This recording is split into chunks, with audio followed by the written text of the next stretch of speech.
Hello, the purpose of this video is to teach about the 1930s FDR New Deals program. So, as we just learned about the Great Depression, how it was a terrible economic disaster, our next topic here is how the President FDR dealt with the problems of the Great Depression. So, our learning objective is to understand vocabulary words that are related to the Great Depression and the New Deal. And the national core standard is standard 4 to determine the main idea and phrases. Okay. And the California standard is 11.6, which is students analyze the different explanation of the Great Depression and how the New Deal fundamentally changed the role of government. Okay. All right. And we're doing depth of knowledge 1, which is the basic vocabulary. So this is how we start our topic. So the instructions are that you're going to click on this link here, okay, and you would come up to the Quizlet. Make sure you sign in. Here you see my name on the corner, okay, and then you're going to read and study the vocabulary words. And once you've done that, you will go to where it says test. And under test, you would click on options and you would make sure that it says 25. Um, okay.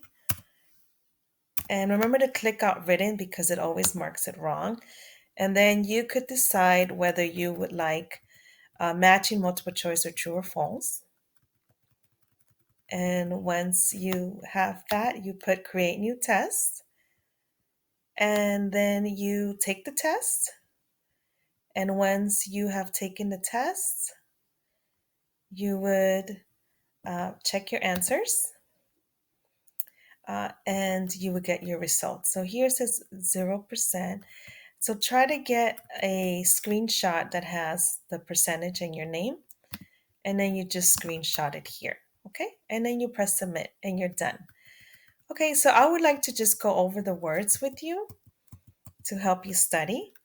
So we remember that the Great Depression is a time of other economic disasters started in the United States in the 1929. So the video before this and the lesson before this explained the different reasons why the Great Depression occurred. So I gave you like 10 causes.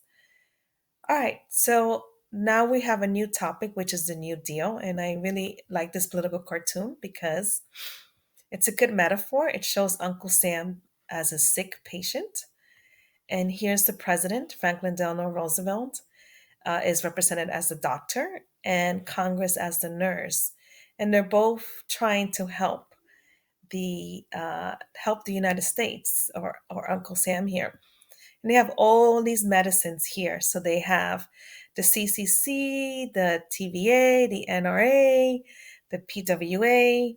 So there were many medicines, if you will, created during the Great Depression. So these New Deal programs are like medicine that the president came up with his cabin um, to help nurse back the United States or nurse it back to health. So it's important to learn these New Deal programs because many of them still exist today. Okay. Um, so that's what the New Deal means. It's just programs created to help the US economy out of the Great Depression. All right, so often I'm going to say social service. And what are social services? Social services are government services provided for the benefit of a community. Communities such as education, medical care, and housing. So, all these things are known as social services. So, public schools, public hospitals, um, all these programs are known as social services. All right, so we are talking a lot about FDR, who became president. So, it's very admirable. And I put this picture purposely because it shows how people with disability are capable of doing many wonderful things, as we see here. With our president, he was in a wheelchair because of polio. So Franklin Delano Roosevelt, or FDR, took office as president of the United States. He started his presidency off with the first 100 years which was the beginning of the New Deal. During this period, FDR and Congress passed hundreds of bills that promoted social welfare and initiated programs coined alphabet soup programs, as we saw before. Here we have, the CCC, the NRA, the AAA, the TVA. So they all have initials. So that's why they call it um, the alphabet. Okay, so as soon as FDR took office during the Great Depression, he did the first 100 days. Okay, which what he did, he pushed programs. So his policy was relief by creating jobs and stimulate economic recovery. So here we have the first thing he did was close the banks. Um, so it was try to create jobs. He gave emergency stimulus package to um, the state and local government. Okay, so there were many things he did, but the first 100 days is when a lot of action took place. Okay, and it's also referred to as relief, recovery, and reform. Okay, so the New Deal included the three R's: relief for people out of work. So it was like immediately. So first, people are starving; they're in a bad situation. We have to give them food immediately. So it was direct money, and then after relief, you have to recover. So what kind of things could get people working again? And then reform is how do we fix the economy so these kind of destruction does not happen again. So we see several examples here. Okay. So relief was the Emergency Banking Act. Okay. This was direct money and public works, civilian. We're going to talk about all these right here. Okay. Which is, give money to people directly who need it, make sure that they're able to survive, and then give them jobs. And then recovery, we have okay, let's help people, with their mortgages. Let's help the farmers with their mortgage. Let's um, make sure we recover the economy. And then reform, where we have here a very important act where people are have confidence in banks because their savings are insured. Okay, we're going to make sure that there's a watchdog for the stock market. We're going to make sure that elderly people and people who are disabled um, have government support. We're going to make sure workers and their bosses have a good relations, and there's going to be laws to protect the workers. So all these programs were started because of the Great Depression. So it was a horrible time, but it was also an opportunity to make ourselves better. So this is FDR's Fire Chat, and if you click on this link, it's actually a primary document of all his fire chats. So it's kind of like what goes on today with the governor and the mayor, where they come up and the president, um, they speak on TV and they tell the American public what's going on. Well, back then it wasn't TV, it was the radio, but here we have FDR. He would come on the radio every night during dinner time, and he would just talk to people about what his plans were, what was going on, and very importantly, people would call the station and ask him questions. So I'm sure that restored a lot of faith, especially in times when things are unsure. It's reassuring when we know that the government leaders who we voted for are listening to us. Okay. Number 8 is Eleanor Roosevelt, who is FDR's wife, and I do need to give her credit. She many times would go to people's homes. She would go to the poor farmers' homes and really ask them, well, how can we help you? What can we do? She was known for that. She was also very much against Jim Crow laws and against segregation. She was very pro civil rights movement and women's rights movement. She was also one of the greatest accomplishments. I think. Well, many of her accomplishments is that she wrote the Universal Declaration of Human Rights of the United Nations. So she was very involved. Okay, and that there she is, Eleanor Roosevelt, so FDR's wife.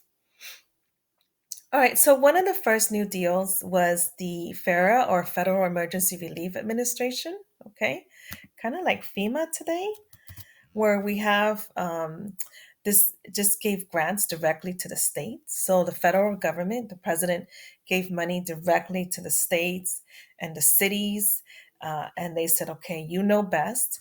So it was relief. It was, okay, first let's just get this money out there to make sure that people have food, shelter, clothing, just the main thing. Okay, so that was one of the first actions. And then you have the WPA, which put people to work. And these things still exist today. If you go to their website, they still offer many jobs.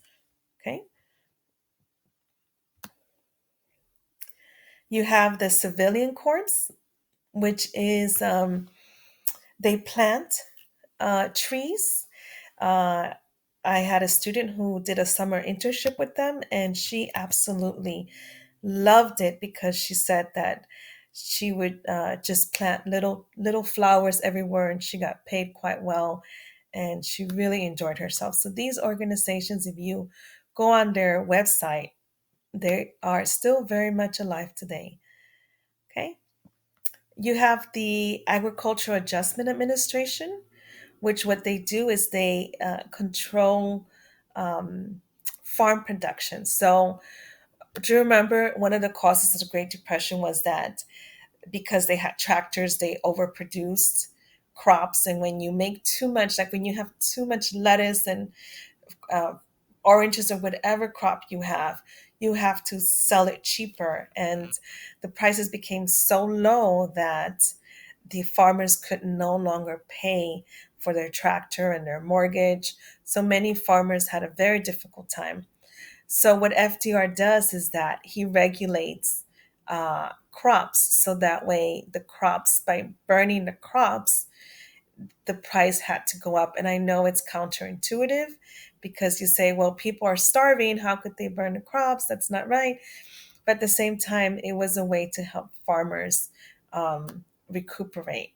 Okay, so here you have.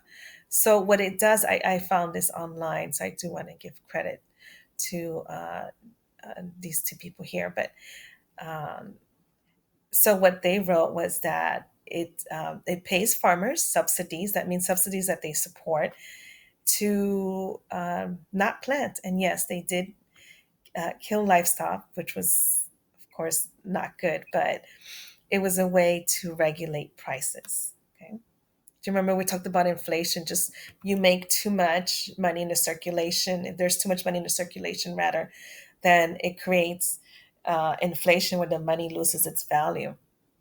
Okay. All right. The next vocabulary word is the National Recovery Administration. So what it did, it authorized the president to institute industry-wide code intended to eliminate unfair trade practice, reduce unemployment, establish minimum wage and maximum hour, and guarantee the right of labor to bargain collectively. So the NRA is extremely controversial. This is not the National Rifle Association. This is another NRA. Uh, but basically, what it does, it just gets the 40-hour work week because during the Industrial Revolution, people were working 80 hours, and FDR said, "Well, okay, let's regulate that. We don't need to work 80 hours because it's creating too much inflation. It's creating overspending." So he reduced it to 40 hours. Okay, which I think, in my opinion, I think it will be a good solution now to reduce the 40-hour work week and make it less. I think that is something that helped us tremendously, and I think it might work again. But that's my opinion. Okay, the next vocabulary word was collective bargaining. Okay, which goes with this. So collective bargaining is basically that you form a union where if you have a problem with a boss, then it's you against them, and they're going to have more power. They're just going to say, well, you don't like it, just get out. But if you have a union and a lot of people are complaining about unfair practices, then you could collectively together as workers could bargain with the management or bosses. Okay, so that's what collective bargaining means, and the people who do that are referred to as labor unions. So labor unions are organizations of workers that try to improve working condition, wages, and benefits for its members. Now, labor unions are not paid through the taxes or by the government. They're paid for by the actual workers, but they are important during these time periods because they are there to protect the workers. So, for instance, now the teachers union is very involved in transitioning to social or distant learning rather. So that is the purpose of union. So in the future, if you have a job that has a union, it may be very beneficial to you. Okay. So the 16th word is the Public Work Administration. So what that does, it provides jobs for constructing public buildings. And I put a link here. Um, it's quite interesting. So basically, what happened is during the Great Depression, excuse me, there were not enough jobs. So what FDR did is he created government jobs, and again, it goes back to the debate for that has existed for many years: is that should the government create jobs, uh, or should our tax money be spent on helping businesses? So I found this interesting here. So this is from Cornell University, and it's a map that shows all the major projects that the PWA has done. And I never considered it controversial, but there is controversy surrounding it because often when they built dams or they built infrastructure, like bridges and irrigation projects, sometimes it did destroy the environment. So you do have some controversy there. Okay. Okay. Another New Deal agency or program that was created is called the FHA, and this is very much popular. The first house I bought, I used the FHA loan, so it helps people finance homes for lower mortgage rates. So it's a good. These are all good things to know in your life because these agencies could help you, especially right now with what's going on. So there are pros and cons, like I mentioned before. So, sometimes to get a down payment on a house, let's say a house is 600,000 and they're asking for 30%. So that's $180,000. That's a tremendous amount of money. Where the FHA, it's almost impossible for any working class um, person, such as myself, to come up with such a high down payment. So the FHA, you could do as little as 3%. Um, so they have all these benefits for people. Okay. There are disadvantages. Because you don't have the full down payment, you will have to pay an extra insurance. Okay. And not everybody accepts it. So there is an application process, but of course, if you have a good realtor, they'll help you with that. Okay, but it's good to know. The NLRB is one of my favorites. It helps workers and unions bring up cases in case they're against their employer. So if you go online, uh, I could put all of these have websites, and there's one directly in Los Angeles too. So if you have any kind of issues, even if you are not documented, you can go to the NLRB, and they would help you. So if you scroll down, you could file a complaint. So let me just tell you a quick story about it. One of my good friends back in New York, her dad didn't have papers, and the boss didn't want to pay him basically, and she just happened to talk to me about it and say, look, this is what's going on. And I said to her, well, why don't you just go to the NLRB? And she's like, well, what's that? This is back before the internet. So this is a long time ago. But we looked it up in the yellow pages. You guys know that, but what the yellow pages are. But that's how it was back in the days. And then she saw that it was in Manhattan. She went to Manhattan. She filed the paperwork.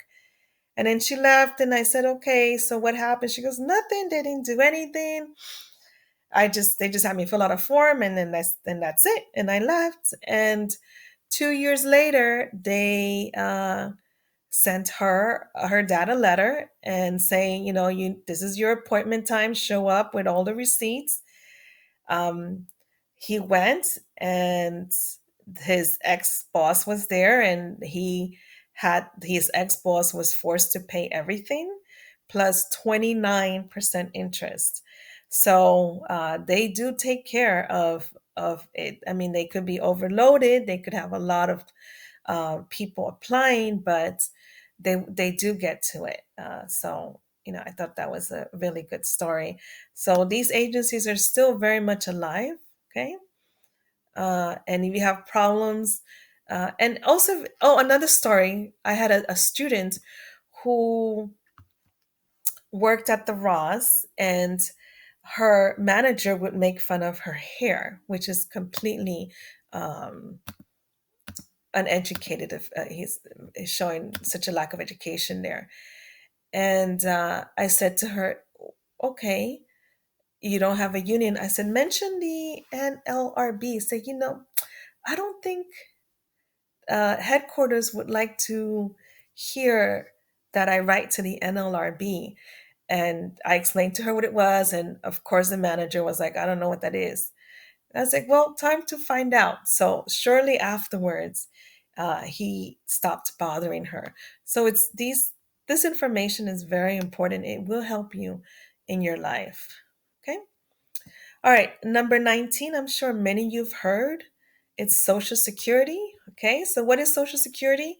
Many people confuse it with welfare. It's definitely not welfare because it is your own money. So when you start working, the government takes almost 40% of your paycheck, and half of that goes to your social security. So a percentage is taken out of your paycheck. You get that back if you get hurt, okay, on the job, if you get fired, not if you quit, if you get fired, okay, or when you're ready to retire. Okay, so social security is not welfare, it's your own money. It's like insurance, okay? Again, it is also very controversial because Social Security is used as a way is a way the government monitors us. So remember, we talked about during the Great Depression how people were just spending, spending, spending, and getting all this stuff on using layaway plans and installment plans, and then they didn't pay back. Well, here's the thing, now with your social security number, anything you get out, a credit card, a bank loan, anything is connected to your social security. And social security gives you a certain credit score. It's how they evaluate your credit score. So it's in life, if you pay your bills, you're going to have a good credit score, and you could have more financial freedom. You have less interest rates. But if you don't pay your bills, if you take it as a joke, and then you have a low credit score, then it's just impossible. No one's going to want to give you credit because they say, "Oh, this person doesn't pay their bills." So all this is regulated through Social Security. So Social Security is a big part of the United States, and this first came about during the New Deal or during the Great Depression. Okay. All right. Number 20 is the Securities and Exchange Commission. So remember, we talked about how during the Great Depression, the stock market crashed again because people were just investing, and everything was done on credit. Okay, so now we have a watchdog, basically, is the SEC. And what they do is regulate the stock market. Okay. But don't be so confident with that. There's so many companies. Okay.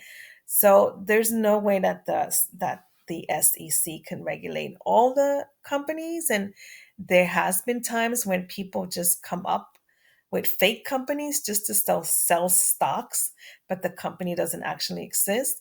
So you do need to be careful. We'll talk more about this when I have you for economics, if I have you for economics. But it is a watchdog, and it does prevent some companies um, from doing shady practices because they know that there is a government agency that will regulate them. Okay, and then also we have the FDIC. All this is very important in your life. If you go to banks, you're going to see a little sticker that says FDIC. And what does that mean?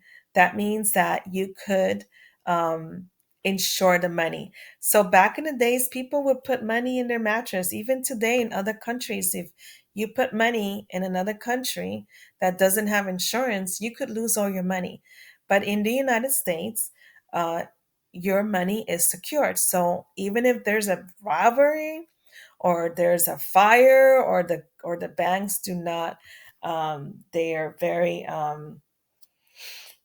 not careful with their money and they go bankrupt, your money is safe. Okay, so the government does guarantee money that you put in the bank. And again, there's also controversy with this too because people now feel confident and it secures the money, but at the same time, um, it is a way to regulate you because everything is done through banks. Okay, most money transactions, some people they don't even see cash. Everything is done through the banking system, and Americans feel pretty confident that the money is secure because it is FDIC insured. Your money is there; the government guarantees that. Okay, number 22. Also, during the Great Depression, you have the TVA, which were also referred to as the Tennessee Valley Authority. So the government also takes on these huge projects. So you have very rural areas, the government comes in and they start teaching about good farm practices and bringing electricity and light to these rural areas that are not like cities. They're not like urban areas that they don't have the lights and the infrastructure. Okay, and this one is obviously related to us. So it's the California Central Valley Project. And what it is really affects us because LA is very dry. Okay, so where do we get our water from? So we get our water from the Central Valley, okay, up north.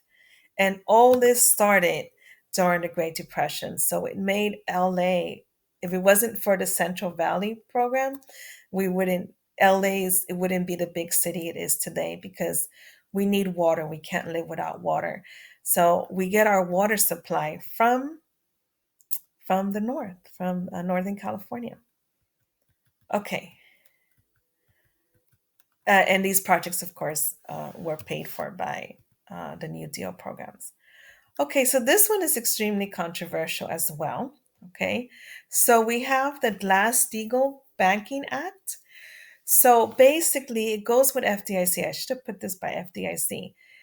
So here's the thing: the original Glass-Steagall Acting Banking Act separated commercial banks from investment banks, and it ensured people's savings. Okay, unfortunately, Bill Clinton changed the act, or he adjusted it and he made it acceptable for all banks to be be FDIC insured. So we even have investment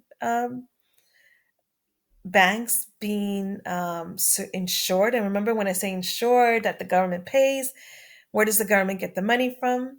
From taxes, exactly. So banks today feel like, well, if I have a bad investment, it's okay because the government is going to pay for any bad investments I make. So they don't lose. They could just invest carelessly like they did in the 1920s because they know that the government is going to bail them out. And basically, that this has created a whole bunch of big bank yeah, bankers just not even caring because they know the taxpayers will always bail them out. Okay, and the last word, so many changes during these new deals, is that um, FDR decided that our money should not be backed by gold. So it's in history when money is made. Um, it sometimes has been backed by gold and sometimes it doesn't, and this is a huge debate among economists, okay, where what should money be backed up, because it's just paper. So right now we're seeing that the government is just giving trillions of dollars and trillions of dollars here and trillions of dollars there, yeah, but can you just print money without it having any kind of backing? So um, officially, okay, it took the US off the gold standard, which means that money must be backed by gold. Okay. So what he said is no, money will be backed by full faith and credit. Okay. So basically, it's backed by people's goods and services. So, in other words, the gross national product, service, which is not always calculated. So, we now have money. Can the government just print money? Yes, they can. But if they print too much, it causes inflation, and then you're going to have another Great Depression. But if they print too little, it causes a recession.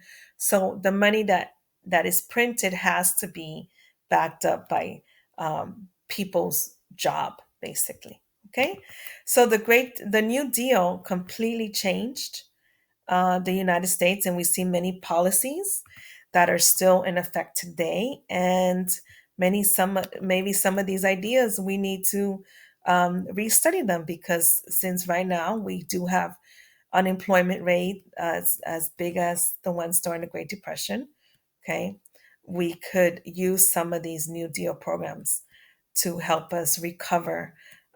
Which goes to the question: did the New Deal fix the economy? Okay, did it fix Uncle Sam who was sick? Here is the thing: Democrats would say yes, it did, because the economy was recovered before World War II. But many Republicans say no, it just created a whole bunch of government jobs, uh, and it made people lazy, depend on the government. So it's very controversial. Depends on who you speak to. Okay. But these are all important lessons that history teaches us. Okay. Take good care of yourself.